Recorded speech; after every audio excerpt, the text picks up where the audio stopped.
industrial land is also very relatively inexpensive land. So again, we have this potential for that to be developed, and the way that it's starting to be developed is as apartment complexes and not affordable housing, but actually luxury complexes, and that's beginning to happen. So the concern for South St. Anthony Park is an influx of people that will change the character of the neighborhood, or that development will proceed in a way that they cannot control.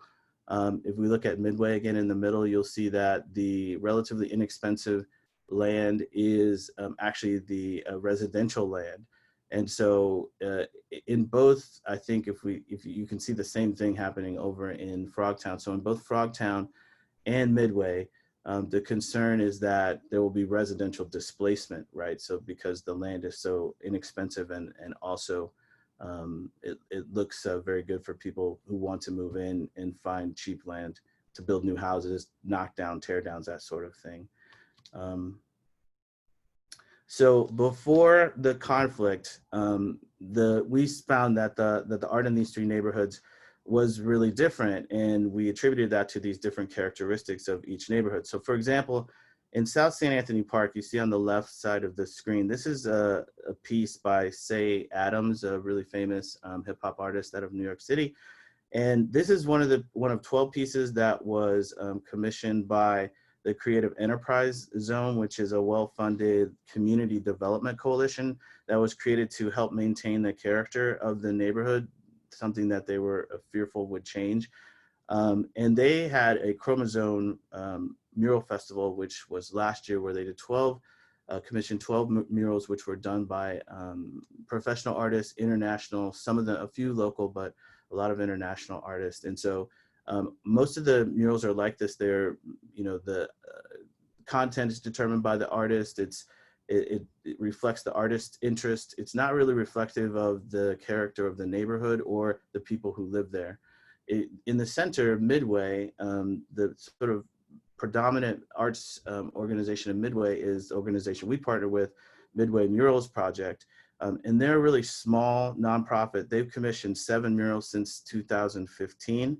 And no new ones since 2017 because they haven't had the money to do it.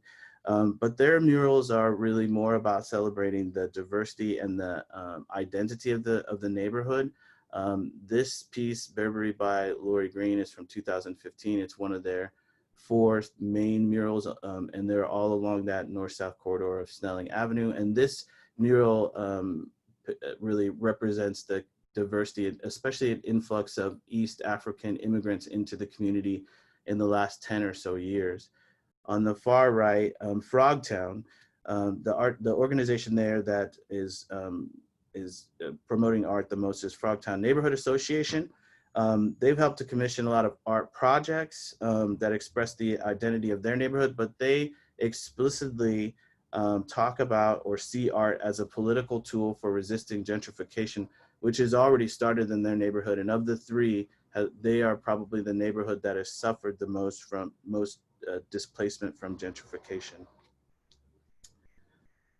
So that's before the conflict. Now, after the conflict, we see the same thing happening, and my colleagues are going to talk a little bit more about this. We also determined that the proximity to zones of conflict and the time elapsed between the conflict itself and the creation of art are significant factors in the kind of art that we saw during and after the uprising in all 3 of these neighborhoods. And this is a tag on a out of business British Petroleum station that's across the street from a Target and the Western Division Police Precinct in Midway. This is basically the epicenter of the uprising in St. Paul. And this was probably done probably around the 17th or 27th or 28th of May, which is right when everything is happening. And I'll say one more thing before I pass it to my colleague Choma. I should mention that these boards around the city, these plywood boards, which went up right after George Floyd was murdered, some of them went up in anticipation of damage that was being done to buildings in both cities. Some of them went up actually to cover broken windows. There are literally thousands and thousands of plywood boards covering windows all around the city for at least 2 weeks, and there's still boards up to this day. So it was a really sort of rich environment with all these canvases, potential for art to be created. You know, didn't just go on boards. There were a lot of tags that went on buildings and signs and things like that. But this created this kind of like really unique situation for art to be created around the uprising itself. So Choma. On 25th, George Floyd, a 42-year-old Black man, died in Minneapolis after being handcuffed and pinned to the ground by police. Bystanders were able to capture video of the murder, where for over 8 minutes we hear Mr. Floyd repeatedly saying, "I can't breathe." The video was widely shared on social media and ultimately became the driving force for protests around the city. Across the United States, thousands of people took to the streets to express their anger and their outrage. These daytime protests usually descended into nights of civil unrest, with reports of shooting, looting, as well as vandalism in some cities. In many cases, protesters were met with rubber bullets, tear gas, and other types of militaristic force. Some photos featured on the slide are pictures of the police precinct on fire. In the bottom, you see a semi-truck running into a group of protesters on the highway. We see protests from Minneapolis. We also see protests in the UK as well. And then on the note about the plywood boards, there's a headline I screenshotted on top about local businesses reconsidering whether they're going to open or not because of the damage that was happening in the city. And to this day, although all 4 officers have been fired and charged for the murder of George Floyd, there still have been no convictions or trials to date. Go to the next slide. So over the last few months, we created 2 street art archives, and our research methodology is really reliant on the metadata that we've compiled through these. The COVID-19 street art database was launched in April, and then using the knowledge and skills that we acquired through its creation, it was possible for us to create the George Floyd and Anti-Racist Street Art Database very quickly after Floyd's murder. This archive was made public just 10 days after his death on June 4th. And they're both seen here. Next slide, please. Both of these databases collect metadata to allow for an analysis of key themes and messages as they relate to time and space. So in addition to identifying information like the artist, we map the location and we record the date the work was documented, provide a concise analysis of the theme and the message, and then we document any contextual information we have. So on this slide here, you can see how the metadata provides some details about the context of the work that you see on the right. So the text was written on walls in the context of intense conflict between protesters and the police that was happening just a few blocks and down across the street from this particular location. So the description and source fields you can see here give us the context and then situate this work in relationship to some other images in the database that one of my colleagues will also present to us pretty soon too. Next slide. There are works that cross over between the 2 databases, like these pieces. On the left is a piece by Pims Arts high school students that show a masked protester alongside portraits that serve as a tribute to Black men and women who were killed by the police. And on the right is Zabu's mural. This is in London, and it draws specifically from a photograph of a protester in London. I think it was in Trafalgar Square. The crossover between the 2 databases is not surprising, but it's still interesting to us. We know that in the United States, COVID-19 impacts communities of color disproportionately, and the virus makes existing systems of oppression even more visible and destructive. Additionally, we know that many protesters in the US and beyond talked about how they carefully weighed the health risk of participating in mass events in the streets, determining that ongoing oppression was a greater threat to physical and mental health than the virus. And many protesters, of course, wore masks. Next slide. The idea that's really at the core of our work is that walls speak. They speak of anger, they speak of hope. They are a place for critiquing the present and for envisioning a more just and equitable future. And in the aftermath of George Floyd's death, words and images on walls have changed very quickly over the past 6 weeks. So some examples are here. On the left is a piece that was documented on May 31st as it was in progress. A local collective called Face Me Por Favor created a tribute to George Floyd, and they painted over a boarded up window that had included some previous graffiti. So you can see that in process here. And then on the right is another piece that shows how an artist painted this big lion face, but she incorporated some graffiti that was written on the wall before into the piece. And you can see that in the main in particular, especially along the lower part of the image. So what we're doing with our metadata is we're trying to track and analyze these changes and see how a message projected on any particular wall changes over time. Next slide. Since we're a small team and we can't be everywhere at once at all times, we're very reliant on crowdsourcing to populate the archive. So we have direct submissions to the COVID-19 database, but these are somewhat limited simply because fewer people had access to the streets. So most of the archive up to this point in the COVID database has been populated through targeted research. And because of that, and because of a conscious effort to really internationalize this database, it's quite global in its scope. And you can see that on the map on the left. You can really see how we're capturing art that's from all over the world. And then on the right is the George Floyd database. You can see that's more focused on the US up to this point. And if we go to the next slide and look at the slide on the right, you can see that in fact, our database about George Floyd and anti-racist street art is much more local.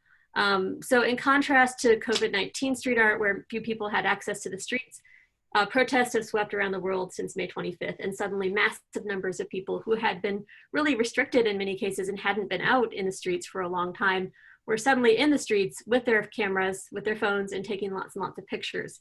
And also there's a sense that documenting and sharing street art is perceived as an action that contributes to the fight for social justice by amplifying the messages on those walls. So we've had a lot of direct submissions. It's really been quite tremendous and even frankly overwhelming, but in a really good way. But it's still quite local in terms of what we have in the database at this point. That said, we know that oppression and excessive militarization of the police is certainly not unique to our location, of course, and it's of concern internationally, as is COVID-19. And so our intention is to really create a global database over the course of time. And now I'll pass things to Summer. There have been three primary challenges in working with a database to document a rapidly changing art environment. The three main issues that I have found surround crowdsourcing our data and the subjectivity of the donors that comes with that, the efficiency and usability of the database, and the amount of time we can spend on individual records. Starting with crowdsourced information and images. All of our data comes from donors, ranging from walkers who happen across art to dedicated documentarians with set routes and timelines who send hundreds upon hundreds of images to us. Both types are important, but sometimes donors don't provide information that would be useful for the database, such as the exact location of the art, if they know who decided to put the art up, or the name of an artist they photographed. Next slide, please. There can also be inconsistencies in the quality of documentation beyond that of missing information. Here we see a blurry photograph of George Floyd's name carved into a log. The documenter sent it to us with an email explaining that they saw it and wanted to document it, but were being attacked by mosquitoes and were unable to get a clear photo. On the right side, you see a picture that someone took from a moving vehicle. We still added both of these to the databases. The first because it documents an artistic reaction in a state park that was further away from the metro areas that we had been getting lots of entries for. And because both of these records are important. Without them, we wouldn't have known about these artistic reactions, but we would have preferred they be clearer images with perhaps some more context behind them. Next slide, please. Another problem can be the donor's subjective decisions as to what constitutes as street art. Many think big group effort murals are the most important, and they are important and necessary to include in an analysis of the artistic reaction. But graffiti, which often represents a single person's emotional gut reaction to what they are seeing and experiencing, is just as, if not more, vital. We had to make a concerted effort in reaching out to our documentarians to ensure that they were including graffiti in what they were submitting to the database. Next slide, please. So one of the good things that our database is on Omeka, one of the good things about using Omeka for the database is a feature that allows us to create collections to categorize the art that we have documented. We currently have 6 collections, including intersectional art, Black Lives Matter focused, instructional and informational art, say their names, last words, and tributes to George Floyd. These collections are one way we can organize records for the viewer, giving them a sense of what to expect when perusing our database. And eventually, users can create their own exhibits and collections using our records. Now, in talking about the efficiency and usability of the database, I was confronted with the knowledge that databases work best when you have standard language with which to sort records. It's how you filter your searches. You use keywords to help you find what you're looking for. However, we, the research team, fully acknowledge that we are not the authority in terminology for these works. We have to walk the line between using just enough standard language to make the database functional while avoiding becoming overbearing in our interpretations of the work. We want people to see the works themselves, reflect on them personally, and come to their own conclusions as to what's being presented. We often find that language through formal analysis, reflecting elements of the piece such as whether it includes bubble lettering, wild style, or if it's in progress versus completion. But contextual analysis can also help viewers understand the works. Explaining the iconography of sunflowers or the origins of the phrase ACAB would be incredibly helpful for users who aren't familiar with the artistic symbolism used in many of these works. Next slide, please. This mural is a great example of something we could delve into a contextual analysis of. You see George Floyd standing in front of a crowd of protesters on a road.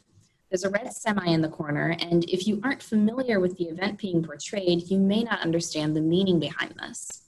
On May 31st, a semi-truck drove into a crowd of protesters on the I-35W bridge in Minneapolis. It was a major event in the Twin Cities. Protesters were in danger and people were outraged. Unfortunately, we don't have much time to spend analyzing this mural or providing a lot of contextual information behind most of the entries because we have an enormous backlog. We have thousands of photos to enter into the database right now, and unfortunately, not many people enjoy data entry as much as I do.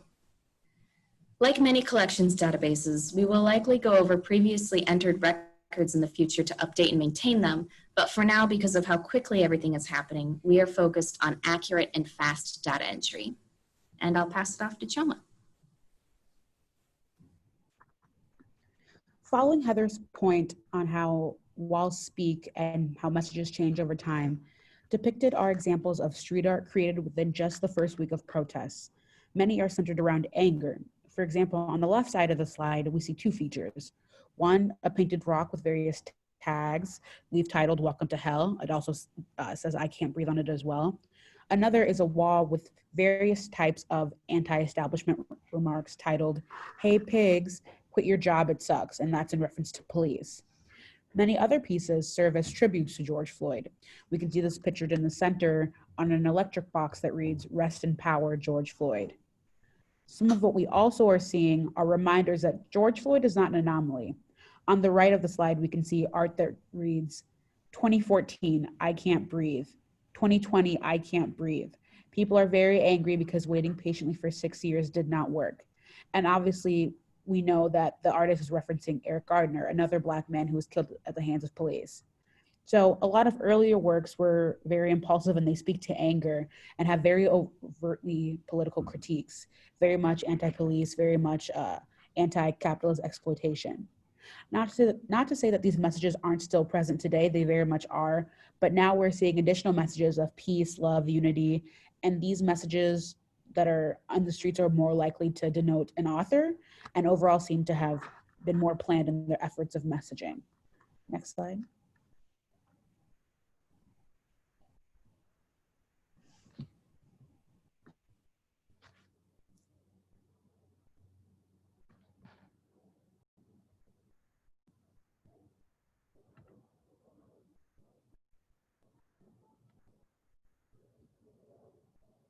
We have Hannah. Sorry, I was muted. All right, so Midway is a really unique neighborhood to look at when it comes to George Floyd and anti-racist street art because it's considered a type of secondary epicenter for protests and rioting that happened in response to George Floyd's death. So University Avenue is a major business corridor that's filled with small shops, big businesses. There's also a police station in the area. And so this combination of strong capitalism, police presence, Some neighborhood changes over the past few years, and then a history of racial incidents made this area a prime location for protests, rioting, and street art in emergence in response to all of this. So along Snelling Avenue, which is one of the busiest streets in Minnesota, and then along University Avenue are dozens of works of street art with a wide range of images and messages. There are pieces that embody and express that early burst of anger and passionate emotion, which haven't been scrubbed away or covered up since all the protests that happened. And so now we see tags like "Stop Killing Us," "Rest in Peace, George," "No Justice, No Peace," "I Can't Breathe," and this simple yet evocative tag that just says "Mama" painted on the side of a Midway Walmart, which closed last year and was often accused of racial profiling and being quick to call the police when they thought they needed to. But we also see lighter and larger pieces like this yellow floral mural by a local artist named Lori Green that's painted on plywood panels covering the front door of her studio.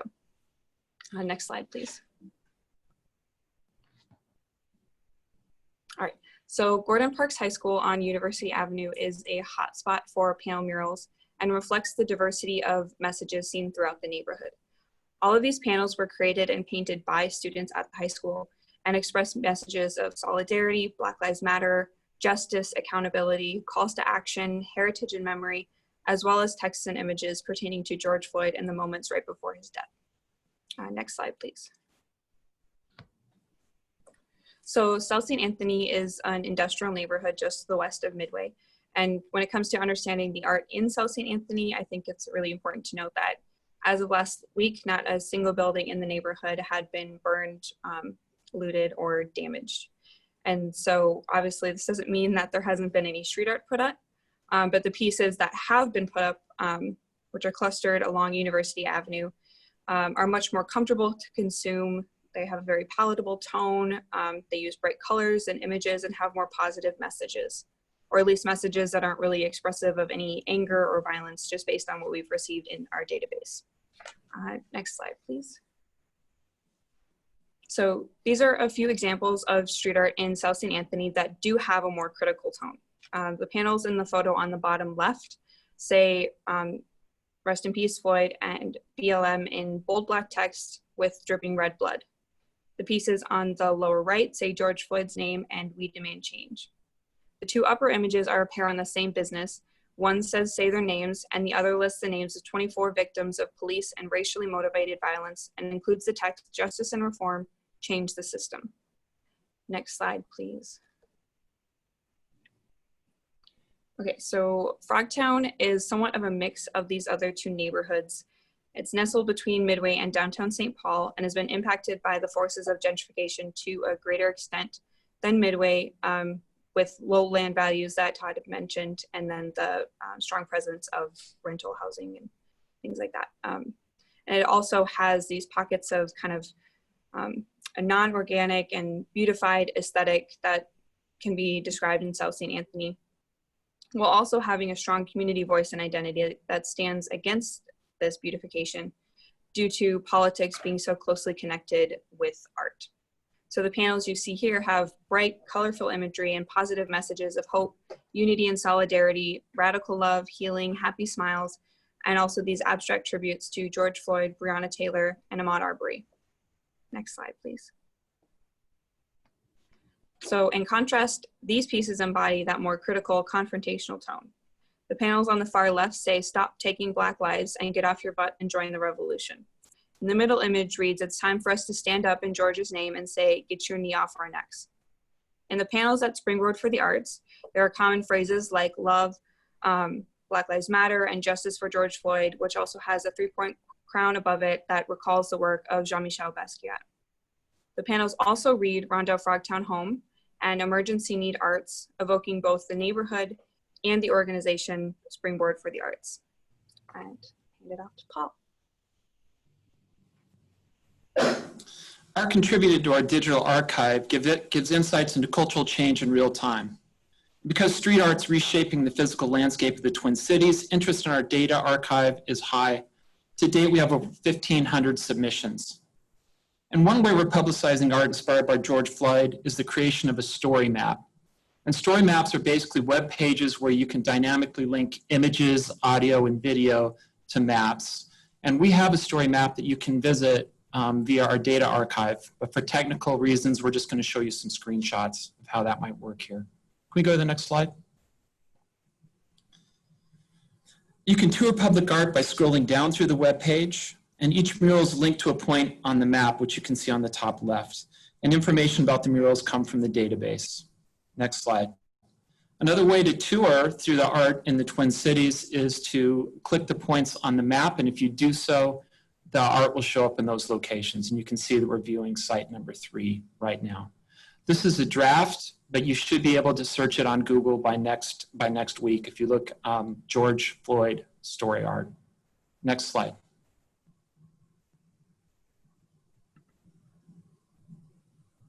As mentioned before, our focus is on public art in the Twin Cities metropolitan area in the state of Minnesota. Here you can see the Twin Cities with Minneapolis to the east and St. Paul to the west. Both downtowns are on the Mississippi River. Are you hearing the audio? Red arrow points toward the location where George Floyd was killed by a Minneapolis police officer. The white area depicts the general location of the neighborhoods we've been studying public art in before George Floyd was killed. The killing inspired protests, mostly peaceful, across the Twin Cities and eventually across the world. This slide, however, depicts the locations of property damage caused by protesters in and near our study area. Severe damage, including arson, is associated with darker reds. One focus of our project has always been to analyze the relationship between public art and location, to explore how art shapes and is shaped by unique neighborhoods. As you can see from this slide, property damage associated with protests is highly clustered and closely follows the University Avenue corridor. As a result, we decided to target areas with the most severe damage, and this map depicts the hotspot of conflict. Using a geographic information system, we created buffer zones surrounding the areas of greatest property damage. As a result, we were able to categorize all areas in St. Paul by proximity to conflict. In this slide, yellow points depict the locations of public art. This map layer was created from data in our George Floyd Anti-Racist Street Art webpage.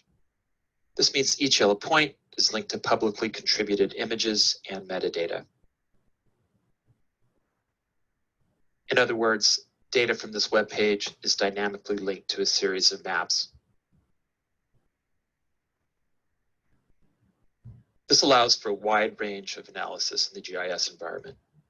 For example, we're able to select and examine all public art located near sites of conflict to see if it's fundamentally different from art located in more distant buffer zones.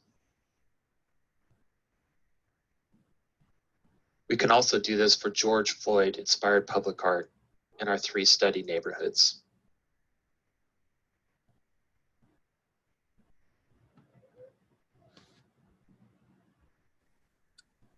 So as some of my fellow researchers have mentioned, as we've talked about differences in the 3 neighborhoods, we have also noticed how differently the artistic response has been in those same neighborhoods.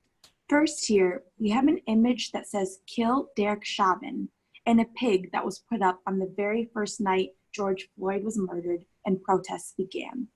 As you can see, there's also a pig in a coffin with what appears to be a rope around its neck. Next slide, please. Then on this slide, again near areas of the property damage, it says, "Kill a cop, save a life," and "Cops are murderers." So like the Derek Chauvin image, these are also very direct and fairly violent images and messages about the murder. Next slide, please. This next tag was documented a few days after the uprisings began and was still up a few weeks later. This tag says simply, "Stop killing us," and is one of the many immediate responses with a lot of built-up emotion behind it. Next slide, please.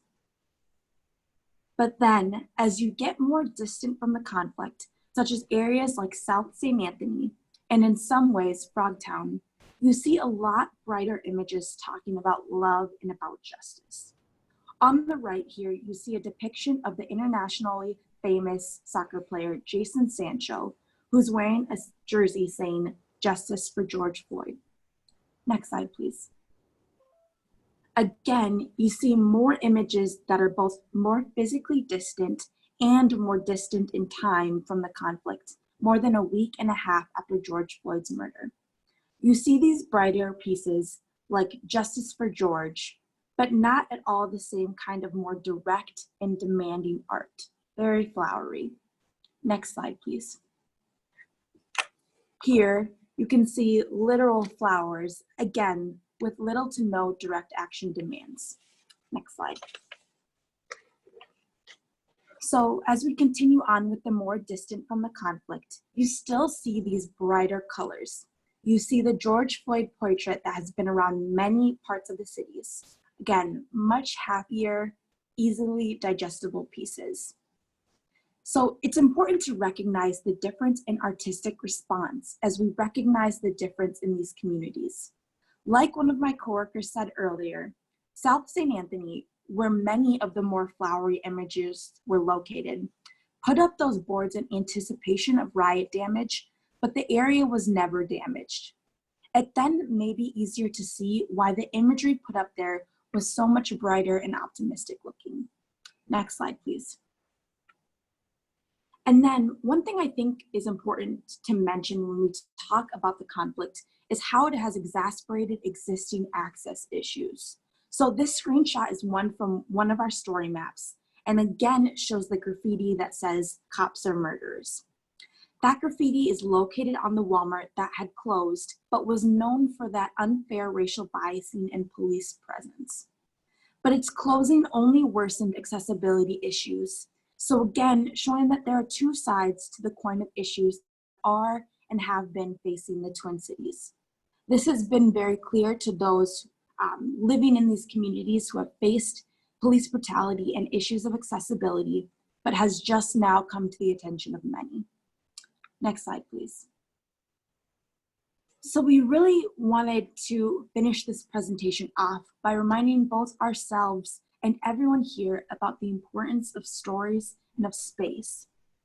Who is telling and how they are being presented.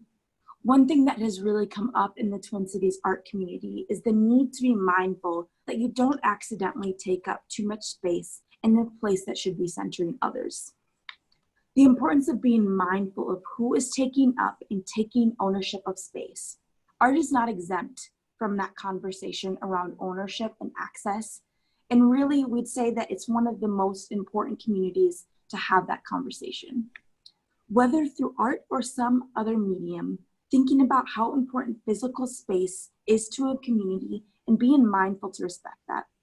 That is why our database can be so important, because we are doing our best to crowdsource all different types of images from all different types of people.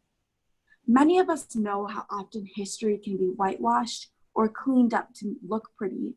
So that's why it is important for us to collect these images of, the tags that are a bit more violent, but also the murals that are more flowery. We are trying our best to facilitate a more complete story and one that is coming directly from the people in these communities. We want to be as much of an unbiased perspective as we can be, but while making sure that Black and brown bodies have access to the space that they deserve. Next slide, please. So, like Heather mentioned when talking about the database, we're in Minneapolis telling this because it is a story that we are living, but we know that this is a story that is also global.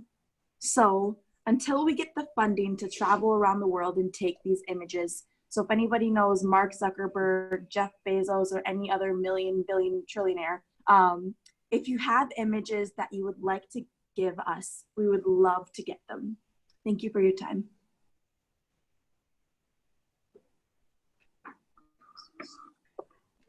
Right, thank you so much. That's great work, and we're glad that Heather shared. Everybody see? Heather shared all the links, so you can note them, or if you couldn't note now, we can ask Heather always to share them with you through emailing.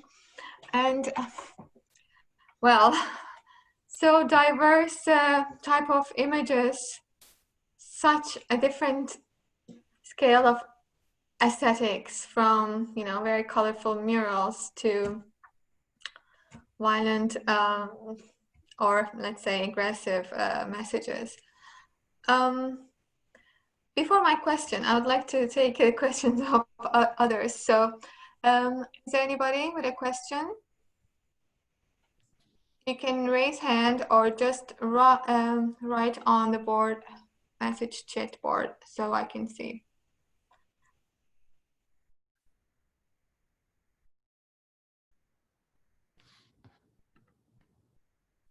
Let me go all the way back.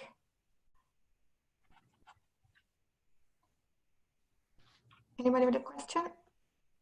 Okay, Jenny is asking a question. So I prefer you have a voice and ask yourself. So please unmute your microphone and ask your question, Jenny. Were there any messages in English or were there any other languages? You want to take that, Heather? Sure, that's a good question. Like I said, most of the images that we're seeing right now are from the Twin Cities, and I've seen some messages in Spanish from the Twin Cities, but I have not seen any messages in other languages aside from Spanish from the Twin Cities, which is actually a really interesting point because there are lots of other languages that are spoken in the Twin Cities.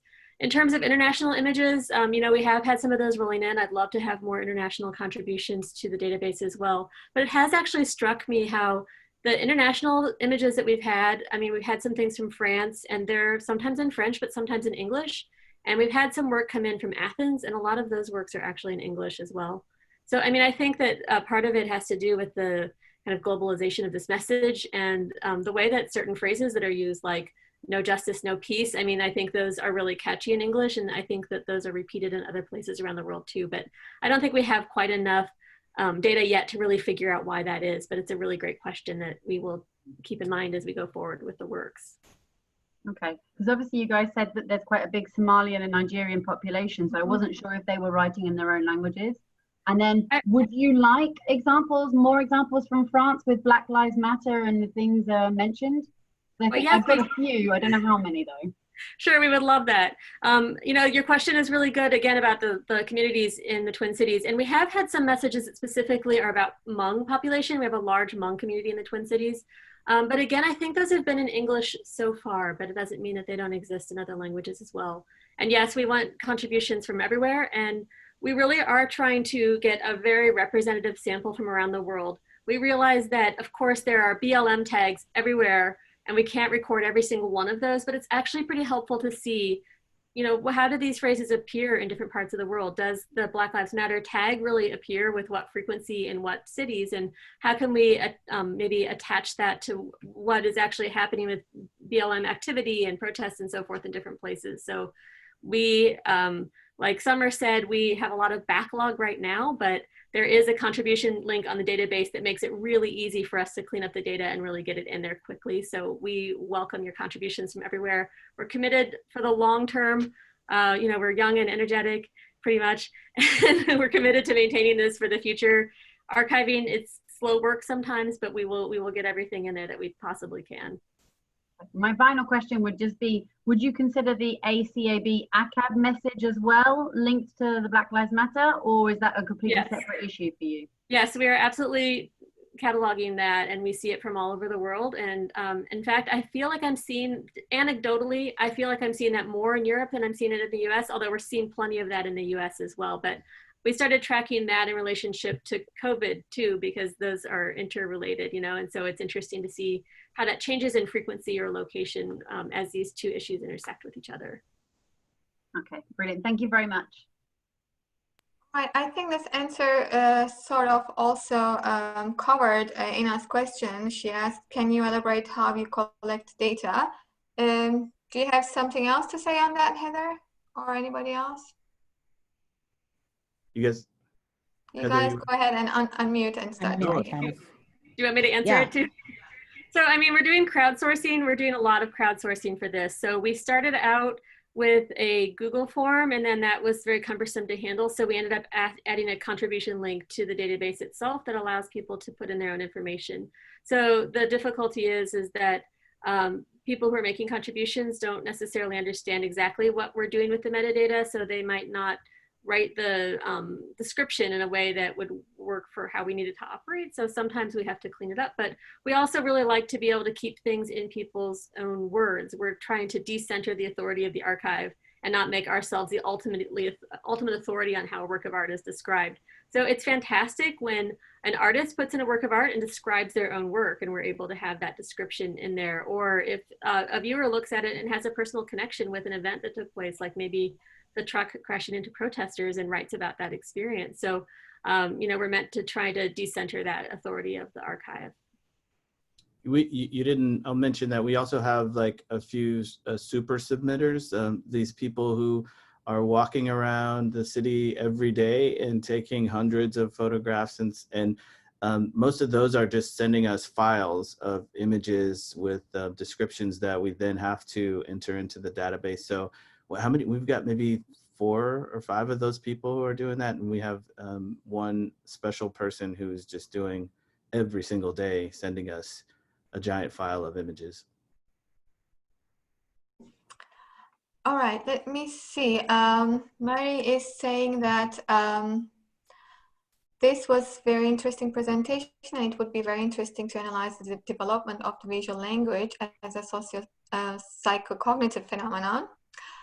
From the first ones that appeared and were coarse and brute, and direct and simply aggressive ones, and to more mindful, symbolic, and abstract content, and how they reflect the painter's mindset, thinking, emotions, and how they develop. So yes, there is a lot of work to do for you guys. So do you want to say something about this comment? Well, maybe I could say that, yeah, this is something that we're thinking about, and I think the biggest and most important thing that we want to say about the database is that it's open to everyone to use for research and educational purposes. Everybody can access all of the information in the database. So there's so much stuff to analyze in these in this art. We won't possibly be able to do it. So if you see something or are thinking of something that is interesting to you, you're perfectly free to use the database for your own research. So this is an open source thing that, you know, we're hoping that people will use this, and that a lot more will come out of it than just what we can produce. And Isabel has a great point here, and she says that this conversation should be extended to the reactions against Columbus statues. So as you're saying, Todd, we can expect you guys to do everything. And thank you for making your data available to all of us, to all researchers.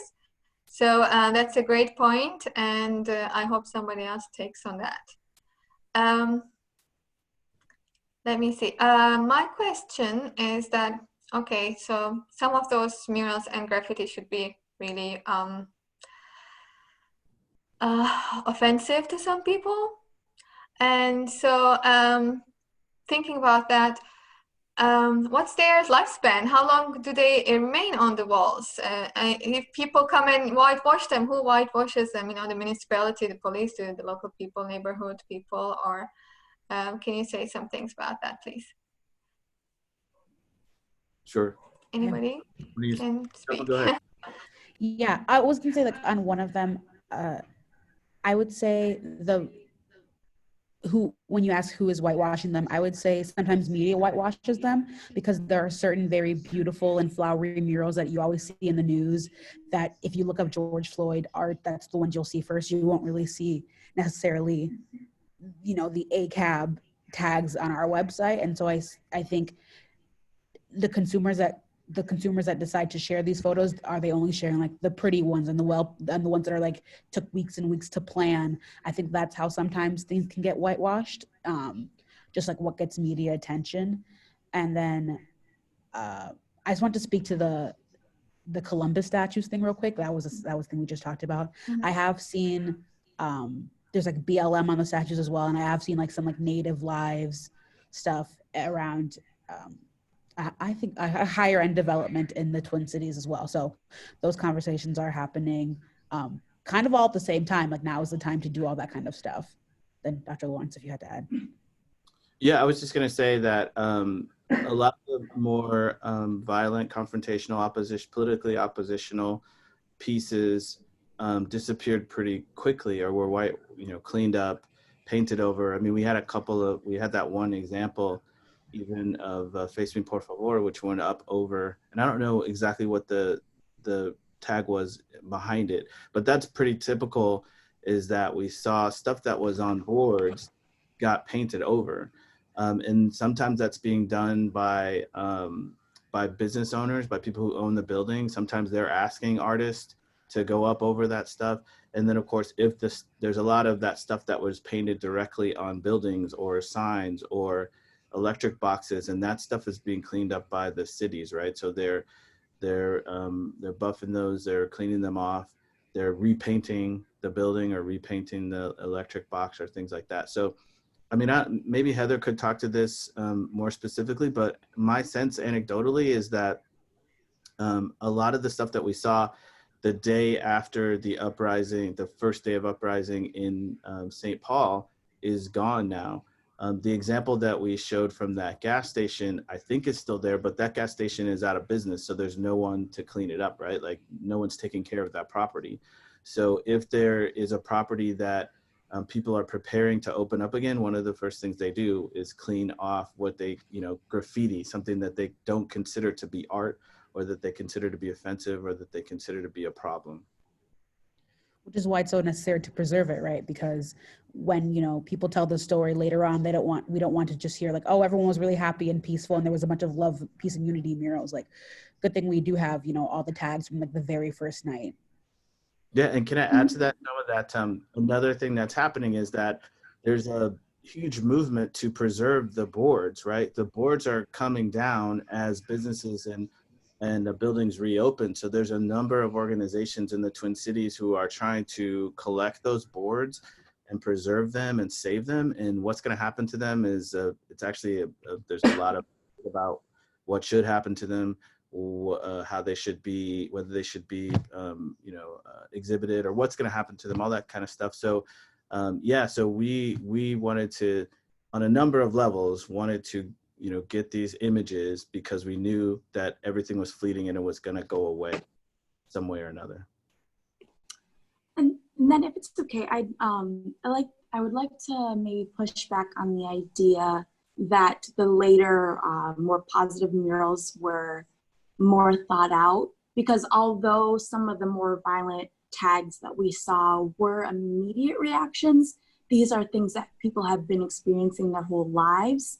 And so while it might have been a quick tag or, something that they put up quickly and an immediate response, it was still very thought out, because that's something that they've been experienced, versus maybe some of those flowery murals maybe were less thought out because they were just someone's immediate desire to be positive and to throw up a happy picture on the wall, and maybe not thinking about another person's experience or how that mural may not necessarily be helpful in communicating someone else's experience. So I wouldn't say that one is necessarily more thought out than the other.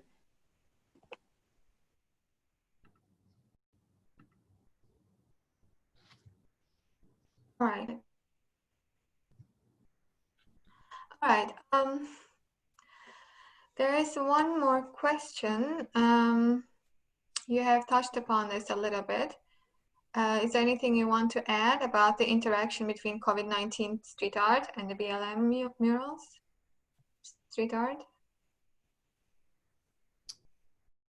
I'm sure we're probably very short on time, but I would just want to say that I think we're definitely seeing that. I'm always excited to see those pieces come in. And I'm thinking about an artist like Captain Eyeliner working in New York City, who during the COVID period was doing a lot, which is still ongoing, of course, was doing a lot of COVID-19 pieces, and now is also incorporating BLM messages and thinking about social justice and how those things intersect. So I think we're seeing a lot of artists doing that. We're interested over the course of time in seeing how those issues really come together through art. And I anticipate that we're going to see that on a very global scale.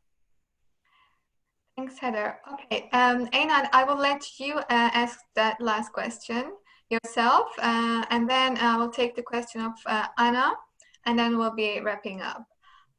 So go ahead and unmute your microphone, Einat.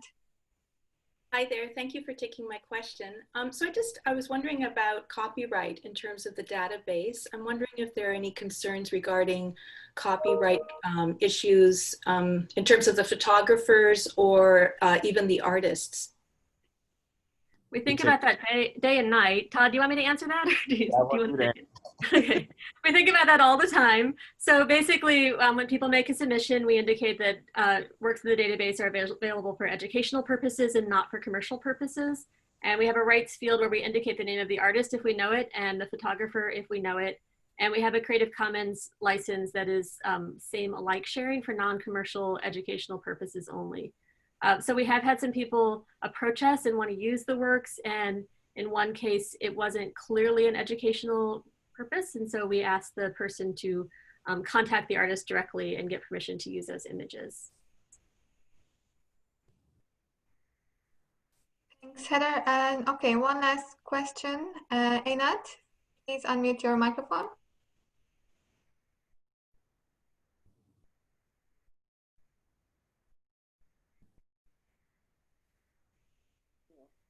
Okay, you can hear me?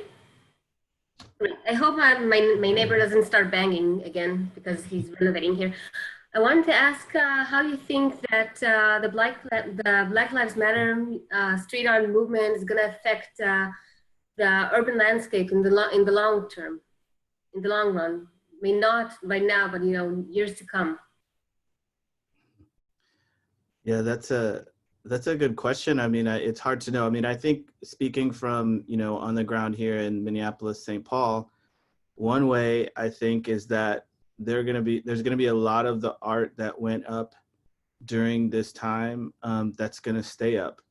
And even if you walk around right now in St. Paul, even though businesses are back in operation, they've chosen to keep some of that art up to continue the messages that have come about in the time of the uprising and following. And I wonder, I mean, I actually expect that there'll be more artistic expression and more places created for artistic expression in the future that is, that goes along with Black Lives Matters ideology and this sort of shift in thinking about racial oppression in ways that people haven't done out in public before on this scale. So I think this has definitely energized and activated the artist community. And we were on a panel a week or 2 weeks ago, I think, with I think there were 6 Black artists on that panel with us. And you could tell that they were thinking really intently about how to continue this, how to keep this going, they were thinking about space, the usage of space, how to claim space for the people, right? How to claim space for this particular message. And so I think that it's going to continue. I mean, I don't know for sure, but that's my suspicion.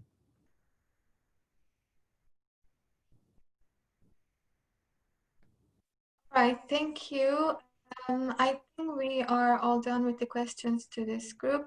Thank you very much, you all. That was a great presentation. And I'm so glad you could join us today. And it's been a very long day for most of us, but I want to ask if anybody has a general question to all of us